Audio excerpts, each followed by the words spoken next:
நாட்டுக்கோழிக்கு ரொம்ப ஆதரவு கொடுத்தீங்க. ஆதரவு கொடுத்த எல்லாத்துக்கும் ரொம்ப நன்றி. அதுக்கு அடுத்தபடியாக என்ன நான் வீடியோ போடலான்னு யோசிக்கும் போது தான் ஒரு செம்ம மேட்ரு ஒன்று கிடச்சிது.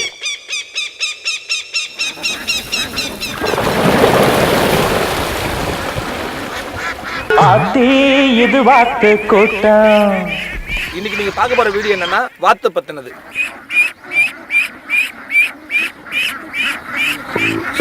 வாத்து சாப்பிட்டாக்கா அதில் என்ன நன்மைகள் இருக்கு, என்ன தீமைகள் இருக்கு, என்னென்ன நல்ல விஷயங்கள் இருக்குன்னு சொல்ல போறோம். கிட்டத்தட்ட 3500 வாத்து வளர்க்குற இடத்துக்கு நம்ம வந்திருக்கோம் உங்களுக்காக. இப்போ அவங்கள்ட்ட நம்ம நேராக பேச போறோம்.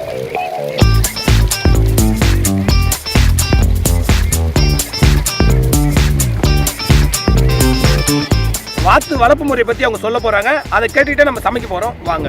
என் பேர் ராஜகோபால். எங்கள் ஊர் சேதநாடு. 28 ரூபா ஒரு வாத்து குஞ்சு. இது வந்து 120 ரூபான்னு விற்கும். அது மேலாம் விற்காது. அதுவும் கேரளாக்காரங்க தான் எடுப்பாங்க. இங்கே தமிழ்நாட்டில் யாரும் வாங்க மாட்டாங்க. அவங்க தின்னு அனுபவப்பட்டாங்க. அந்த நாங்கள் கேரளாவிலேருந்து வருது, திருப்பி கேரளாவுக்கே போகுது இந்த வாத்து குஞ்சு. இவங்களை தான் நீங்கள் சமைக்க போகிறோம். வாங்க சாப்பிட்லாம்.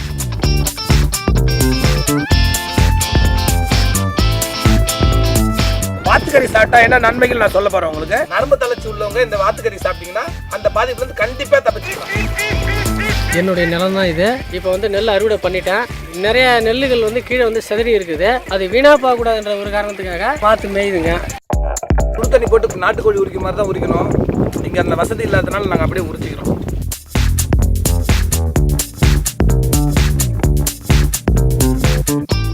மழை பெஞ்சா செம்ம லாபம். இது மழை பெய்யலாம் லாபம் கிடையாது. வெயில் காலத்தில் 1 ரூபா கூட நம்மளுக்கு நஷ்டம் தான் வரும். கோழி மாதிரியே தாங்க இது. சமைக்கிறது கிட்டத்தட்ட கோழி மாதிரி தான். இல்லை என்ன ஒன்று ஸ்மெல்லு வருவாங்க. அதுக்காக கொஞ்சம் இஞ்சி பூண்டு ஜாஸ்தி போட்டாக்கா அந்த வாசனை அந்த மாதிரி வராது, நல்லாயிருக்கும். முட்டை 6 மாதம் சென்று தான் முட்டை போடும். அதுவும் நெல்லை மேய்ச்சல் இருந்தால் முட்டை போடும், இல்லைனாக்கா முட்டை போடாது. அதுவும் வந்து கோழிக்கு வர மாதிரி நோவும் வரும். அந்த ஈரலில் இது இருக்கும். இது கசக்கும். இது தப்பி தவிர அதை சேர்த்துக்கூடாது. இது கசக்கும். இதை எடுத்துருங்க, வெளியே எடுத்து.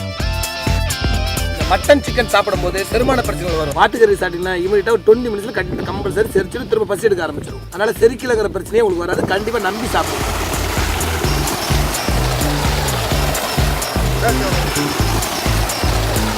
இது உற்பத்தி ஆகிறதாலே எங்களுக்கு குட்டை தண்ணியும் விடக்கூடாதுங்கிறாங்க. கொல்லியில் மாசல்ல தண்ணி பாய்ச்சி விட மாட்டுறாங்க.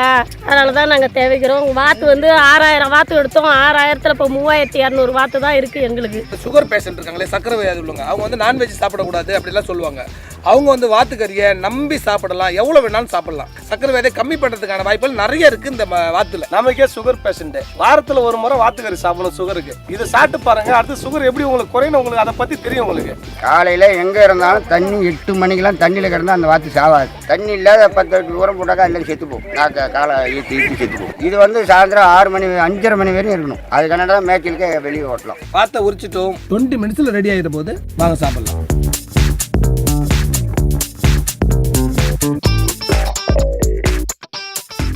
இப்போ நாட்டுக்கோழிலாம் பார்த்தீங்கன்னா தானியங்கள் தான் சாப்பிடுது. அரிசி அது இதுன்னு வீட்டில் இருக்கிற தானியங்கள் தான் சாப்பிடுது. ஆனால் வாத்து பார்த்தீங்கன்னா நமக்கு தேவையான என்ன தன்னை சத்துக்கள் இருக்கோ அத்தனை பொருளும் சாப்பிடுது.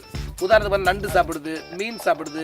அவ்வளோ நமக்கு நல்லது. இந்த வாய்வு வாத்துக்கறி சாப்பிட்றதுனால, வாத்து முட்டை சாப்பிட்றதுனால வாய்வு, முட்டி குடைச்சல், கை கால் வலி, விலா வலி, நெஞ்சு வலிக்கிறவங்க எல்லாருக்கும் விடாத சாப்பிட்ணும் வந்தாக்கா ஆஸ்பத்திரிக்கு அதிகமாக போக வேண்டிய வேலை இல்லை. அதில் மஞ்சத்தூள் போட்டு ஊற வச்சுருக்கோம் கறியை. மஞ்சத்தூள் போட்டு ஊற வச்சிங்கன்னா அந்த ஸ்மெல் வராமல் இருக்கும். மஞ்சத்தூள் போட்டு ஊற வச்சுட்டு ஒரு 2 மினிட்ஸ்க்கு அப்புறம் க்ளீன் கழுவி திரும்ப ஒரு தடவை கழுவிட்டு அதுக்கப்புறம் என்ன சமைக்கிறது தேவையான அத்தனை பொருள் அங்கே வச்சுருக்கோம். இஞ்சி வச்சுருக்கோம், நாட்டு வெங்காயம் இருக்குது, தக்காளி இருக்குது, கிரீன் சில்லி, பச்சை மிளகா இருக்குது, கருவேப்பிலை இருக்குது, மிளகாத்தூளை தனியாக வச்சு இப்போ சமைக்க போகிறோம். இந்த வாத்துக்கறி வந்து ஆண்கள் வந்து நிறைய சாப்பிடுங்க, விரும்பி சாப்பிடுங்க. ஏன்னா இல்லற என்பதுக்கு இது பெரிய உதவியாக இருக்கும். சாப்பிட்டு பார்த்து சொல்லுங்கள். நான் போய் சொல்கிறேன் நினைக்காதீங்க, உண்மையிலே சாப்பிட்டு பாருங்கள், அதுக்கப்புறம் தெரியும். எண்ணெய் ஊற்றியாச்சு, மரச்சக்கலான நல்ல எண்ணெய் ஊற்றுறோம். எண்ணெய் சூடாகிடுச்சு, சின்ன வெங்காயத்தை போடுறோம். ஒரு 100-200 ஏக்கர் வயல்வெளியில் இருக்கும். கரண்டி இல்லை, எங்களோட டெம்பரரி கரண்டி பார்த்துங்க. இதான் கரண்டி. தென்னை மட்டை, சின்ன தென்னை மட்டை, அதோ பாருங்க அந்த தென்னை மரம். அந்த தென்னை மரத்துலேருந்து எடுத்தேன். அந்த தென்னை மரத்தில் எடுத்த வெட்டினா ஒரு கரண்டி. வெங்காயம் நல்லா இதாகிட்டு பாயில் ஆகிட்டு. அப்புறம் இன்னொரு விஷயம் என்னன்னு பார்த்தீங்கன்னா, நம்ம உடம்புல கொழுப்பு சத்து இல்லைன்னா பார்க்கும்போது தெரியும். நம்ம ஸ்கின் எல்லாம் சுருங்கி முகமெல்லாம் ஒரு பொலி விழுந்து போய் ஒரு மாதிரி இருக்கும். அந்த மாதிரி சமயத்தில் என்ன பண்ணால் நீங்கள் வாத்துக்கறி சாப்பிட்டீங்கன்னா ஒரு நாளைக்கு ஒரு 100 கிராம், ரொம்ப ஜாஸ்தி வேணாம், 100 கிராம் சாப்பிட்டாலே நம்ம உடம்புக்கு என்ன கொழுப்பு சத்து தேவையோ அந்த கொழுப்பு சத்து வாத்துலேருந்து கிடைக்கும். வெங்காயம் நல்லா இதாகிடுச்சு. இப்போ என்ன பண்ணால் தக்காளி ஆட் பண்ணுவாங்க. இப்போ வெங்காயம் தக்காளி வேக இது பண்ணும் போதே கொஞ்சம் உப்பு போட்டுக்கிட்டீங்கன்னா சீக்கிரமாக இது இதாகிடும், பாயில் ஆகிடும். அதனால கொஞ்சம் உப்பு சேர்த்து போட்டுக்க. அடுத்து வந்து கருவேப்பிலை போட்டுக்கிறோம். ஏன்னா முதல்ல எண்ணெய் போட்ட உடனே கருவேப்பிலை போட்டால் கருவேப்பிலை வதங்கி போயிடுச்சு இதாகிடும். அதனால இப்போ கருவேப்பிலை போட்டுருவோம். என்னடா வாத்து சாப்பிட்டு கறி சாப்பிட்டு முடி வளரும் பல் வளரும் அள்ளி விட்றான்னு பார்க்குறீங்களா? அள்ளிலாம் உள்ளங்க கீழே ஒரு லிங்க் கொடுத்துருக்கோம். அந்த லிங்க்ல போய் பாருங்க. இதை விட டீட்டெயிலாக உங்களுக்கு தெரியும். அப்புறம் பச்சை மிளகா போட்டுக்கிறோம். அப்புறம் இஞ்சி பூண்டு பேஸ்ட் தனியாக இருக்குது. இருந்தாலும் சின்ன சின்ன துணி துணியாக கட் பண்ணி வச்சு இஞ்சியும் இதில் சேர்த்துக்கிறோம். த்ரோட் இன்ஃபெக்ஷன், தொண்டை வலி, தொண்டை எரிச்சல், தொண்டை நமங்கிற வலிக்கிறவங்க வந்து வாத்துக்கறி சாப்பிட்டா உடனே சரியாயிடும். வாத்தை சாப்பிட்டா ரத்த கொதிப்பு, சுகரு எல்லாத்துக்குமே நல்லது. அதனால தான் நாங்கள் இது உற்பத்தி ஆகிறோம். குழந்தைங்களுக்கு வயிற்று கொடுக்கலாம். குழம்பு வச்சாலும் பிள்ளைங்களுக்கு ஊட்டலாம். அந்த சின்ன வயசுலேயே கொடுத்துட்டே இருந்தால் அந்த ரத்த கொதிப்பு, சுகரு எதுவுமே வராது. கறி போடுறேன். இப்போ மஞ்சத்தூள் போட்டு வச்சு வச்ச கறியை வாத்துக்கறியை போடுறேன்.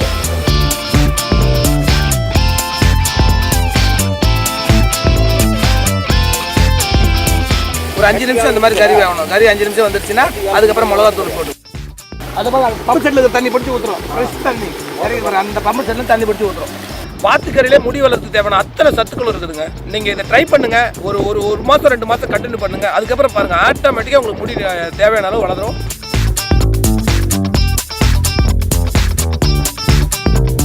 ஒரு 10 நிமிஷத்தில் கறி ரெடி ஆகும் போது எல்லா ஃப்ரெண்ட்ஸ்களோட உட்காந்து சாப்பிட போகிறோம். என்ஜாய் பண்ணலாம் வாங்க.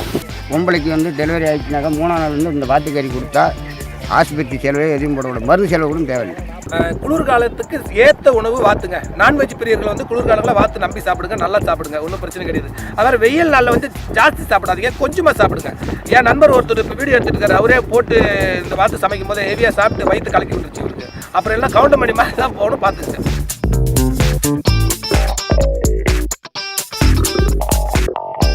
ஓகே, கறி ரெடி ஆகி போச்சு. கொத்தமல்லி போட்டு கறி இறக்கிட போகிறோம்.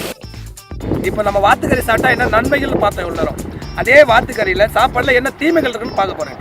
எங்களுக்கு இதில் நஷ்டம்னா ஊட்டியும் விற்றுருக்கோம். 2 ஏக்கர் நிலத்தையும் விற்றுட்டோம். எல்லா தோலும் விட்டாச்சு. இதை வச்சு தான் பிழைக்க வேண்டிய நேரம்னா இதுலேயும் கொஞ்சம் நோக்காடு ஆகுது. எங்களுக்கு லோனும் தர மாட்டேன்றாங்க. கேட்டாக்கா கோழி, ஆட்டு, மாட்டுக்கு எல்லாம் நான் தராங்க நஷ்டடி. இந்த வாத்து தோல் வெறும் தர மாட்டேன்றாங்க. இந்த தோலை விடக்கூடாதுன்னு தான் நாங்கள் பார்க்குறோம். கவர்மெண்ட் எங்களுக்கு கொஞ்சம் ஒத்துழைப்பு எங்களுக்கு லோனு வீண் கொடுத்தீங்கன்னாக்கா காலத்தில் அந்த லோனு காசுக்கு நாங்கள் திருப்பி கட்டுற மாதிரி தான் இருக்கும். அது நாங்கள் ஏமாத்துற மாதிரி இல்லை. அளவுக்கு மிஞ்சில அமிர்தமும் நஞ்சுன்னு சொல்லுவாங்க. அந்த மாதிரி வாத்துக்கறியே வந்து என்ன பண்ணணும், ஒரு குண்டா இருக்கிறவங்களாம் நிறைய சாப்பிடக்கூடாது. நிறைய சாப்பிட்டாதனால என்னன்னா ஹார்ட் அட்டாக் வர்றதுக்கான நிறைய வாய்ப்பு இருக்குது. அதனால ஒல்லியா இருக்கவங்க 100 கிராம் சாப்பிடுங்க. குண்டா இருக்கவங்க என்னைக்காவது வாரத்தில் ஒரு நாள் ஒரு 100 கிராம் சாப்பிடுங்க. வாத்துக்கறி வாசனை வந்து போச்சு. நான் போய் சாப்பிட போறேன். ஃப்ரெண்ட்ஸ் எல்லாம் வெயிட் பண்றாங்க. விட்டு அவங்களே சாப்பிட்டு தீர்த்துருவாங்க போல இருக்கு. இதுக்கப்புறம் எனக்கு பொறுமை கிடையாது. வாசனை மூக்க தொலைக்கிறது. நான் போய் சாப்பிட போறேன். மாமா, மச்சான், தம்பி எல்லாம் ரொம்ப வெயிட்டிங்ல இருக்காங்க. அப்படியே சாப்பிட போறோம். நீட்டா வைங்க மாமா. குட்டு. சரி, ஓகே. இவங்க எல்லாமே மாமா, மச்சான், ஃப்ரெண்ட்ஸ், அண்ணன் தம்பி எல்லாருமே இருக்காங்க எங்க ஊர்ல வில்லேஜ்ல. இப்ப சாப்பிட போறாரு. மச்சான் டேஸ்ட் எப்படின்னு சொல்லுவாரு. சரி மாமா, சாப்பிடலாமா? தாராளமா சாப்பிட ஸ்டார்ட் பண்ணுங்க. டேஸ்ட் ஒரு செகண்ட்ல சொல்றேன். நாட்டு வாத்து அருமையா இருக்குது. மறந்துடாம சப்ஸ்கிரைப் பண்ணுங்க. அடுத்த சூப்பர் வீடியோட உங்களை வந்து பாக்குறேன்.